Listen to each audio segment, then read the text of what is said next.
myself Maulika from grade 6. Today I am going to tell you all the story, the stork and the fox. So why wait? Let's begin right away. Once upon a time, a stork and a fox were good friends. One day, the fox decided to play a trick on his friend. The next day, he invited the stork for a meal at his house.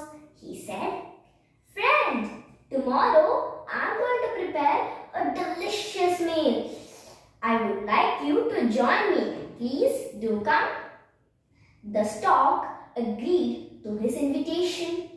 The next day, when the stork arrived at the fox's house for his meal, the fox indeed served the delicious soup, but in a shallow dish. Now, the fox easily was able to eat his soup, but it was a trouble for the stork while eating, as he only managed to wet the tip of his long beak. After he had finished his meal, the fox smiled mockingly at the stork and asked, "You hardly ate anything. Wasn't the soup so delicious?"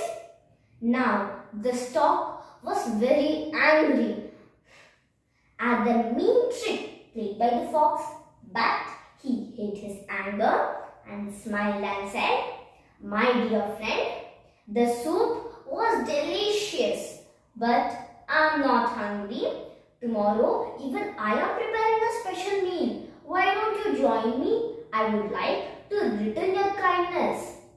Gladly, the fox accepted his invitation. The next day, when the fox arrived at the stork's house for his meal, the stork served the fox's favorite beef, but in a long-necked jar with a narrow mouth. The stork said, "It's your favorite dish. Come and enjoy it." After saying this, the stork sat down to enjoy his meal. Meanwhile, the fox was facing a lot of difficulty, as his snout was not able to fit in the long-necked jar because the mouth was so narrow. The only choice left to him was to stare at the beef with hungry eyes. That day, the fox had to return back home with an empty stomach. "I should have not done that," he murmured under his breath. So, my dear friends, the moral of this story is that what you sow is what you'll reap. I hope you all understand. If you really like my video, please do subscribe. Thank you.